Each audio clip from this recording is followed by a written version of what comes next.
You're listening to Montgomery Creek Outdoors. Kick off your boots and kick up your heels. Today's adventure starts right now.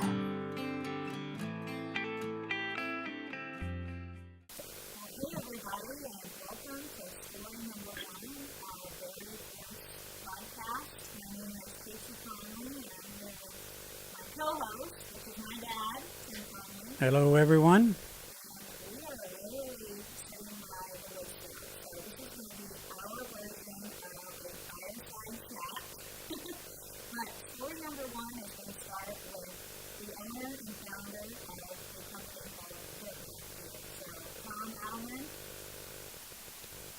Yes, I'm here. I am here. Thank you both for having me on. I'm excited to be a part of it.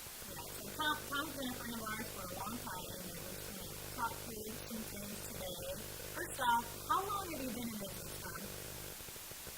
Well, the company started in basically early 2013, January. I actually started with some of the prototypes that fall of 2012, and then we really started production in spring of 2013. So let me figure this out, Tom. You just woke up one morning and decided, hey, the broadhead industry is not very competitive. I think I'll jump right into that. How did you actually get started? I tell you, and it's kind of a long story, but it's not. I just had always been a fan or kind of a connoisseur of broadheads, and I tried a lot of different stuff. And frankly, at that point in my life, I was fortunate to be able to be traveling a lot and hunting and internationally, and especially some trips to Africa. And I kind of had always wanted something that wasn't out there, and I wanted a dependable two-blade with a bleeder blade that would penetrate well and still be able to hold up and at a price that wasn't outlandish. And so literally, I mean, in the day and age we are, guys, as everybody knows, it's just an amazing time to be alive. And I started researching on the internet, different machine shops and how to get something I want made. And then I ordered my first prototypes. And I remember my wife, Robin, thought it was crazy when I wrote a check to some dude $600 to make me a dozen broadheads. And it was crazy. But I tested those, and it just, frankly, has grown and grown from there to what it is today. So, and which isn't by far where we want to be, but it's sure in the 4 years we've been doing it, it sure has had some tremendous growth, and we enjoy it. That's so cool. Walk us through kind of the process of getting a patent. You have a patent on your product, or maybe how you started production, or the process of design. Walk us through some of that. Absolutely. Yes, we do have our product patented, and that is quite a procedure. What do we have patents on is I have two of them, and then I have a trademark as well. But the patents themselves cover what we call the modular weight system, which is unique to our broadhead that allows it to be shot as either 100 grains or 125 grains. And it's just a little weight collar that threads onto the back of the broadhead where the broadhead and the arrow shaft meet. And that process itself took almost 3 years and a significant amount of money. And to me, it was a significant amount. I think total legal fees were probably between $8,000 and $10,000 to get it done. And that was, wow. And yeah, because what they have to do is they have to go back and see if there's anything else on the market that's similar. And I don't want to make it sound like I'm anything fancy at all, because we went to that very first ATA show, and I didn't have a clue about any of this stuff, folks. I just showed up and we actually went to a morning conference at the 2013 or 2014 ATA show to a patent attorney. And he was putting one on about trademark and patents and what you need to do. And frankly, it almost terrified me, because I was sitting there unveiling a product that had no intellectual property at all. I think I had started the trademark because I did it on my own. But the patent had not been applied for or anything done. I remember literally writing it on my laptop, the beginning application on a plane back from the ATA show that very first year. So what it is a process exactly. You have to do your drawings, and you have to do a description of your product, and it has to be on file, and then the patent office reviews everything and sees if there's any other products in history that are close, or if your product has already been discovered but never really marketed. And obviously that's what takes so long, is a lot of it is getting the description perfect, and then the time it takes them to review it. Absolutely. So with that being said, in an approximate 4-year period, I mean, how many broadheads have you sold to date? Do you know those numbers? Or Boy, I wish I knew it right off. I don't, but it'd have to be, geez, I would think around the 40 to 50,000 packs, somewhere in there. Oh, that's impressive. Yeah. All right. It's just, it is year after year. It keeps growing, and we just really enjoy it. That's a good thing. Talk to us a little bit about the man behind the product. I know social media is a great world. We've connected with you through that platform, and we've got to feel like we know your family. You have two twin boys. How old are they? My boys are 6 years old now, and that's absolutely wonderful. That's the foundation of our company. I mean, when I said the $600 to get the prototype started, it was my wife Robin and I, and we had at that point 2-year-old little boys at home, and she has been supportive from day one, because actually what really got it kicked off was that fall of 13. We started doing more, maybe it's even the summer of 13. I started doing more and more Facebook promotions, and I went on a hunt that fall, and it was gone for a week, and I really never had intended the product and everything to grow as fast as it did. When I was gone that week, there was no one to man the emails or the phones or anything. It was literally a one-man show. And Robin, my wife, jumped in and took it over that week, and basically became our director of operations from that day forward. So I owe her a lot. But She's yeah, supportive she's the spouse, boss. for sure. Yes, she's been great. So yeah, it's truly a family company. It's myself and her, and then obviously our two 6-year-old boys that they've helped package and do that from day one. And we truly do have a full-time employee, a director of operations, Mike Osborne, who the last year and a half has made life a lot easier for us, as far as he being able to handle a lot of things that we're just getting more than two people could handle. So I'm guessing this is not the real job, since it started up and you've just slowly built it into what it is. Tell us a little bit what the real job is. You bet. The real job is I'm a licensed attorney in Missouri and Kansas, and I do a lot of different things with that. I'm a consumer rights attorney, which means I help a lot of consumers that are being harmed or defrauded. And then on top of that, a couple small communities. I live in a rural farm community just south of Kansas City, and I'm a city attorney and prosecutor, so I get to highlight by putting various people behind bars or administering justice. And I really enjoy that part. Of course, the outdoors are my love, and eventually I'd like to get it starting up to a point where I can be doing it full time. But to keep the wheels turning, I'm kind of got a foot in both fields for now. I understand that. Yes. With my dad today, and my dad's my hero, and you recently just lost your dad. So can you talk to us a little bit about his legacy and his acts for conservation and really the food conservation? Absolutely, and that's where truly all this started. I talk about the fall or the early 13 being, but since the time I was probably 5 or 6 years old, we've had this family farm in just south of Kansas City here, and I grew up in Springfield, Missouri, the home of Bass Pro Shops, and that was always, I loved the store, and I would go there even as a kid to get my hair cut, and that helped. But the main thing was my dad was always a big conservationist and small game hunter, and he would occasionally deer hunt with a rifle. But he would take us, the 2.5, 3 hours from our home up to our farm south of Kansas City, which was his farm, had been his family and his dad. And when his dad passed, he was able at the time to buy all the interests of all his remaining siblings out. And since that time, when I was, like I said, approximately 8 or 9 years old, we'd go up there nearly every weekend throughout the year, if not every other weekend, and fish or hunt or ride four-wheelers. And as I got into junior high, and we really started the land management aspect. I was, although he was an outdoorsman, he never was a bow hunter, never really had a whole lot of interest in it. But I started picking that up, and then together we both really started doing a lot of conservation projects throughout junior high and high school. Every spring break, I'd spend at our farm planting trees, a little with his spade, and then later on we had a little Massey Ferguson, the pull behind little furrow tree plow, and we planted literally hundreds of thousands of trees.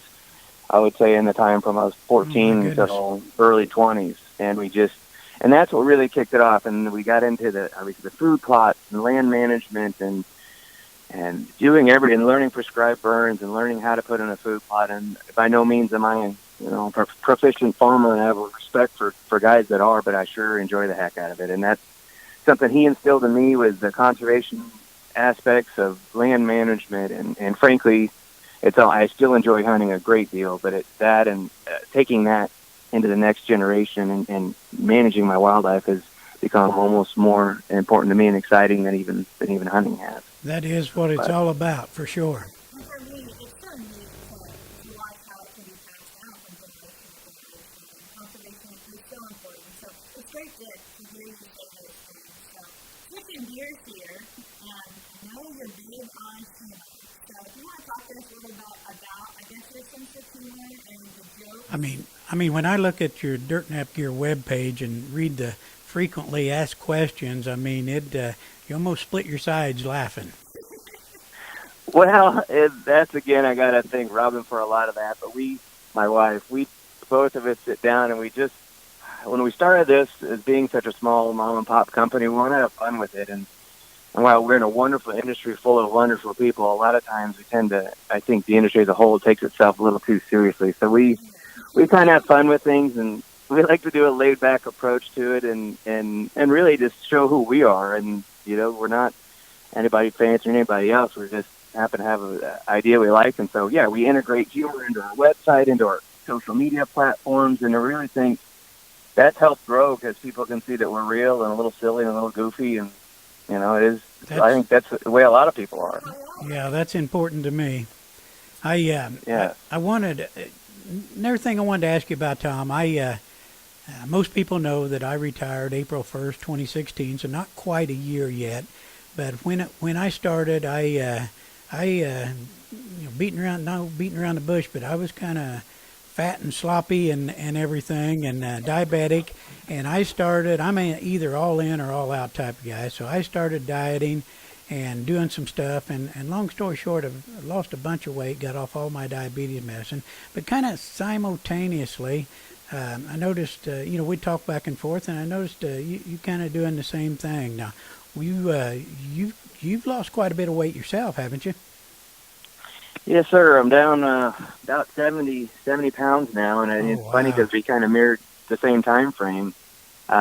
You're right, though. I kind of got. I remember it was at an ATA show, and I think it was in 2016. And I met Kyle Null, who's become a good friend of mine, and he's the president of New Breed Bows. And we were sitting there talking, and he was just a shell of what he'd been before. And at the time, I was in about 260 something pounds, and I just was uncomfortable and my tight clothes and winded entirely, chasing my boys around the house and wrestling. And I just frankly saw what he'd lost that much weight. And I asked, like everybody asks when you lose a bunch of weight, well, what's the secret or what'd you do? And he said, well, I just cut back on my sugars and my carbs. And I thought, well, maybe I need to do that. And so I went and saw a nutritionist, and she kind of set me up on a plan of what, which now looking back is just frankly common sense. I mean, I'm not, demeaning her profession because she did a great job. She whipped me into shape and held me accountable.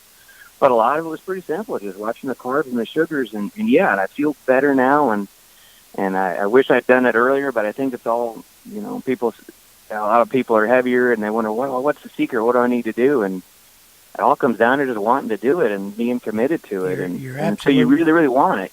You're not going to do it. You're absolutely right. As far as training, I mean, do you do any type of workout or weightlifting or? Now I do. When I was losing the weight, I just watched what I ate, and frankly, I was on such a low calorie. I was doing about 16 to 1,800 calories a day that I was not working out. But once I hit close to my goal weight, I started, and now I do 2 to 3 times a week of weights in just a local small town where I am, and there's a trainer there, and he's a big deer hunter, so I knew I liked the guy right away, and he's helped me kind of go from, losing all the weight to trying to put some muscle in its place, and so yes, it is really helped do that. Well, that's fantastic. I'm proud of you. Well, appreciate it. Thank you.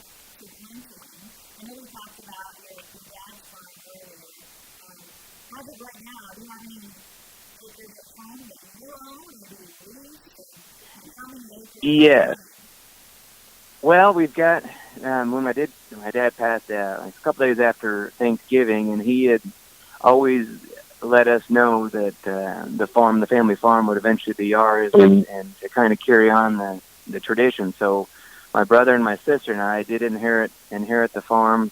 We're nearly to a century farm now that's been in the Addleman family. But to get back to that, yes, the home farm itself is about 112 acres, and we've got a piece that's approximately a quarter to a half mile away that's a little 40, and about from there we got another 3/4 of a mile to a piece that's 120 acres. So we're able to, and although it's spread out like that, it allows us to manage it, because in between are either open hay fields or landowners who, through reaching out, we called quality deer management, have actually agreed to work along with us. And so it's a loose form cooperative, but yes, we do own the land, and so we're able to manage and put in fruit plots and do timber stand improvement and prescribe burns.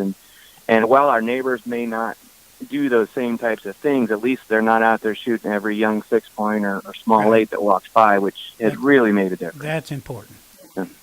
Yes. But that has become such a fun thing. I mean, Casey, like you're talking about, we in the conservation lineage. I mean, I've taken the boys out there and had them participate in prescribed burn, which, as you can imagine, 6-year-old boys think fire is cool anyways.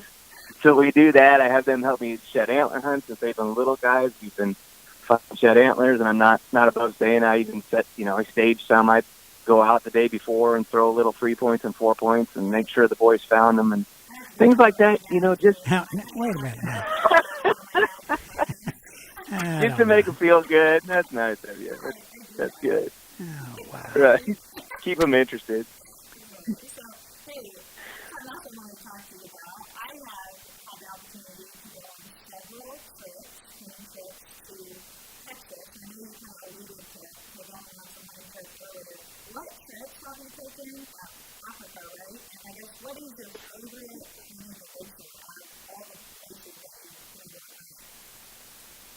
Boy, that's a great question, and yeah, because I can give there's a lot of different responses, and you're right. I've been fortunate for a while. I was a booking agent, and so I was a lawyer, and on the side, instead of doing dirt nap, I booked hunts and that was kind of right.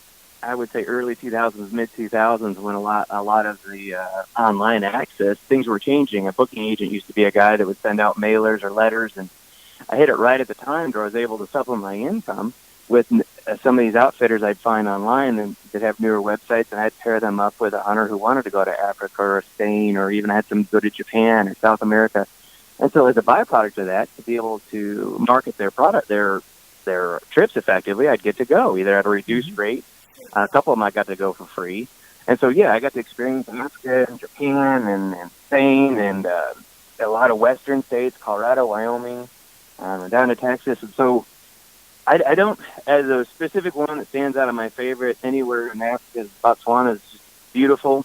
But hands down, I mean, without the cheese factor being too high, it's opening day before rifle season on my family farm in Missouri that I'll take any day of the week. And we don't hunt it with rifles anymore, but it's just the social. My brother, and before my brother passed, yes, we'd all get together, and now my dad and one of my brothers are gone. It's just my brother, my brother-in-law, and one family friend, and we're about ready to introduce all these our sons and daughters into the mix. We've got a little girl who's 4 and boys who are 6, and a guy who's 8, and so I don't know. Sincerely, that's my favorite hunt of the year, but I do get to do a lot of fun things and that I enjoy, but it's sure hard to beat being at home. Favorite hunting adventure is always the last one you had. That's for certain. Hey, I want to back up. I got called out on this shed thing where Casey acts like she's going out there and planting these big sheds I've been finding, and I just want to clarify that I've walked a lot of miles this spring, and I've found 7, 3 of them pretty nice ones. But I know you found a few sheds. What's your numbers for the year so far? I'm having the funniest year. I'm having the best year for big antlers and the worst year for overall numbers ever. Yeah. I've only found 3 so far, but the first one was in the one. I found his match set, and he's almost tapping 160s. And then I found a side that was a nice 40-inch side. But other than that, this year I invested in one of we traveled a lot of trade shows, and so I met a gentleman who was selling those cellular trail cameras, and I was able to pick one up at a decent price. And so I forwarded me pictures, and you wouldn't believe it, but even right now, Tim and Casey, I've got lots, I would say 60 to 70% of quote-unquote my deer run around with both antlers on. Oh, wow. And it just is a late year on my farm. I don't get it, but Yeah. I plan on heading out this weekend and looking for some more. But Well, good luck. yeah. Turkey season is next up, I guess. You got turkeys on your properties you hunt? We do. We have, it's so thick, like I said, but we do get birds through. A lot of the neighboring properties that are hay fields and hay farms get a lot of them, but we do have some resident birds that I'll be chasing this spring for sure. So we're always a mid-April start. How about you guys? Well, it's toward the end of April this year, and I'm afraid the grass is going to be knee high, if not waist high, and I don't know, may do good things for turkeys, but it may not do such good thing for turkey hunters. And we'll find out. I think we are in for an early spring for sure. And the nice part, Missouri does recognize, they'll, just like with our deer rifle season, they'll do the youth turkey season generally the week before. And normally that hits perfect right when it's prime time. And then, so that's awesome. But, So are the boys shooting shotguns and stuff yet? Are they going to be turkey hunting or not yet? I don't know if they will yet. We've been shooting a lot of bows in the yard, and we've been shooting 22s and BB guns. But I don't know if we're ready for the turkeys quite yet. I think I could probably get them in a blind. Yeah, the shotgun's quite a step up when you're little fellers. Yes. But, it'll come. You blink your eyes a couple of times and it'll be here. I promise you that. Yes, I believe that. I do. Let's talk more about your company right now, Steve. And then you have some new products for 2017. I want to talk us through some of those products and what you're excited about. You bet. We've got 2 new broadheads and 1 new variant of a broadhead we've had, and then we've got a couple kind of smaller a la carte items. But our biggest news this year are the two broadheads. The one is the shred head, which says we're talking turkeys. It's our specific design turkey broadhead, and it's very similar to our flagship, the DRT, Dead Right There broadhead, but it's different in that it's got notches cut out of the blade that really our testing shows slows down the penetration, and actually the idea is to keep your arrow in the bird and to transmit all that shock into the bird. So as anybody knows, with a turkey, oftentimes with a bow, you either head shoot them or you shoot right through them, and then you got to hope that there's some blood or that hits perfect vitals. And my theory on that's always been, if I can get that arrow to stay in there and 28 inches, it's hard to fly with 28 inches of arrow shaft sticking through you. And I don't mean that to be silly or offensive, but I mean, I think that's the thinking behind the shred head. Right. I think that hard thump, that's going to grab feathers, it's going to grab flesh, it's going to thump them a lot harder than what 2 or 3 years ago, I shot a turkey with a conventional DRT, and of course it zipped right through them, just what you want for a big game broadhead. But with that being said, the turkey didn't really know he was dead yet, and when they take off on a fly, I got fortunate, he just flew across the field and died in the air and fell where I could go straight to him. But I think that thump that this is designed is going to be huge for turkey hunters. I do too, and I appreciate you guys saying that. And we've even added, we've got little small game collars that can go behind them. They look like a little ninja star. And frankly, those in our testing too really helped, especially for guys and gals shooting high kinetic energy, 65 to 70 pounds, and a heavy setup. Even that extra little bit of resistance helps. But that's our turkey head, and then we have a new it's a hybrid head. It's a BMF, both mechanical and fixed, and it's something we're really excited to be bringing to market. The DRT, as I said, has been our standard, and it's a fixed blade. I wanted to have something for that other half of the market. We've been missing the folks that like expandable, but the old school bow hunter and me can't go completely mechanical. I'm not a big fan of rubber bands. I understand that. Blades.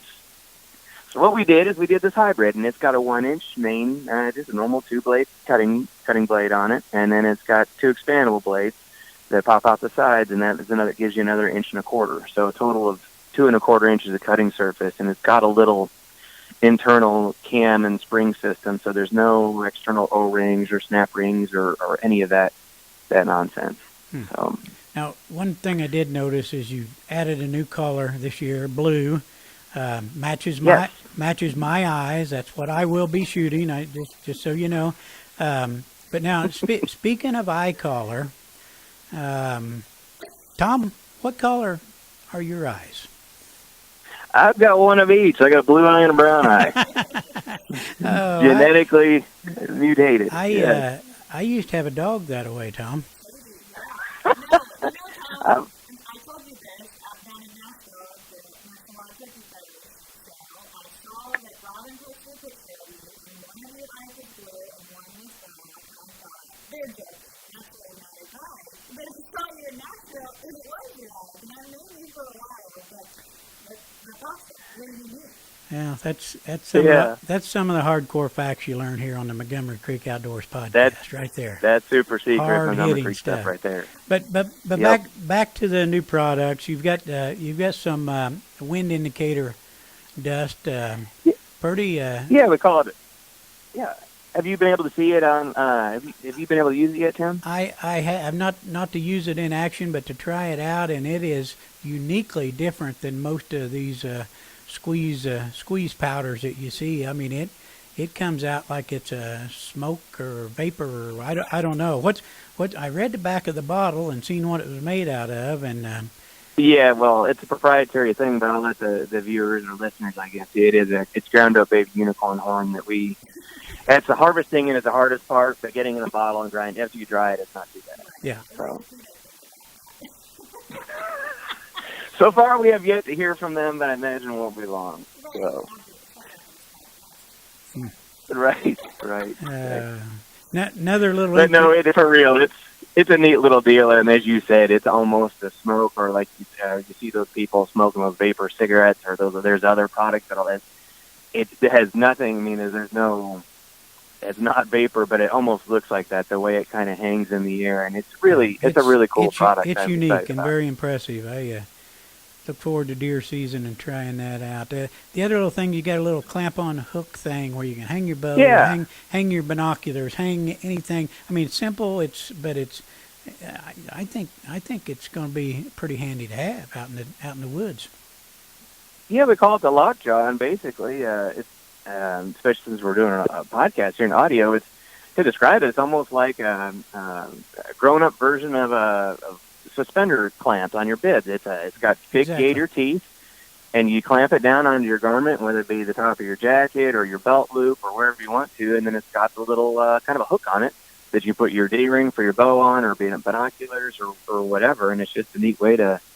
Especially, the biggest thing is, I mean, I use it in the stand, like I should hunt from a lot of ladder stands, and especially late season when you don't want to reach up for the bow hook. You can hold it right there, or the most popular use is guys and gals shooting 3D, and they put it on their belt, and then it makes, pulling arrows or ranging or whatever you're going to do really easy. Just hang your bow right on there by the string. You bet. Thanks for talking to us about the new products. We're excited about them, and kind of switching gears. I'm a millennial. What are your views on social media and what it's brought to both the hunting industry and the hunters?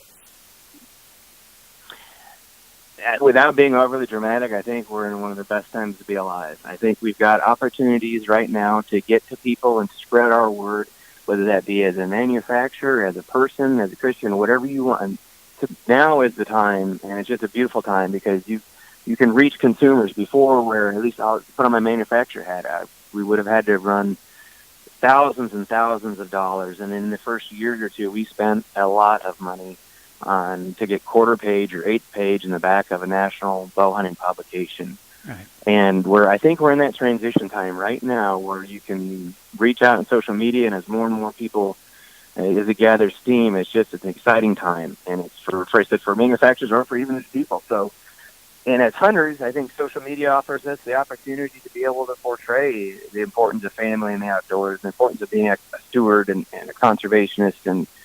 And yes, does that occasional bloody, horrible picture that someone puts up, does that hurt us? Yes, but I think we can offset that by explaining and showing that we as hunters and conservationists are good people, and in your community, and we're not Bubba with a six-pack and a loud truck, and that's not who we are. Well, see, I'm a little bit older than Casey and you both, and back in my heyday, one, a hunter from Texas or a hunter from Missouri or something. I mean, me living in Indiana, I would have had no way, shape, or form to have contact with them, to become friends with them, or anything like that. It's that allows this to happen this day and age, and not only happen, it's instantaneous. I mean, you talked about putting stuff in a magazine. I mean, the process of that just took so much time before that hit a viewer's eyes. By the time you got it ready, you sent it, they published it, they got the magazines out, someone bought it, they looked at it. I mean, there was a big old time lapse there. With social media, it's instant. I can go out and find a shed right now that Casey planted for me, evidently, but and I can have that thing up and rolling, and somebody from California can be on there congratulating me on it. I mean, that's just, it's amazing. It's you wonder what's next. Right. It's more about the friendships and the knowledge and the creativity. I mean, the world is at our fingertips, and I know for me personally, it's been awesome to make connections all over the place, but especially in Texas. I'm getting ready to fly back down to Texas for turkey season here in a couple of weeks. So without social media, that wouldn't be here, and we probably wouldn't even know you, Tom. So I agree. It's something. It really is, and you're right. The friendship aspect of it is it's really cool, especially and it still feels almost a little weird at some points, but not really, because you'll go to a show and like, oh, hey, someone you've known, quote unquote, known online for years or months, and you finally meet them in person. It's just a neat deal. Right. Mm-hmm. We do. Free hugs are part of our deal. Yes. Tom, we're about to run out of time here. We're going to wrap it up. We sure appreciate you. We appreciate it so much that you've volunteered to do story number 1 for the Montgomery Creek Outdoors podcast. But before we go, feel free to give a few shout outs to people that's helped you along the way.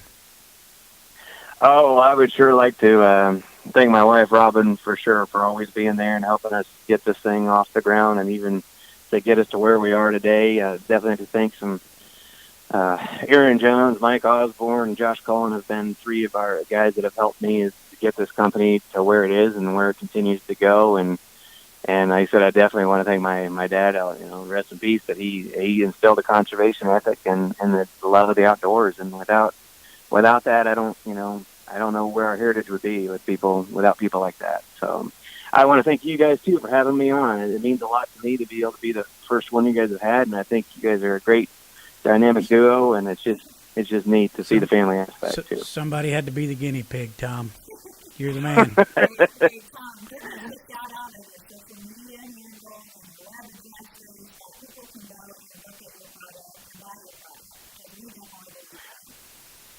We appreciate that. Yeah, dirtnapgear.com is our website, and that's where we do the majority of our, obviously, sales and commerce. We are in a number of shops, and that continues to, archery shop that continues to grow. But dirtnapgear.com, and then Facebook is our dirtnap space gear, and our Instagram is dirtnapgear altogether. And so you can look at any of those, and we do have a link to our Twitter. We're not as active on Twitter yet as we need to be, but we also have quite a few videos floating around YouTube and Vimeo and things of that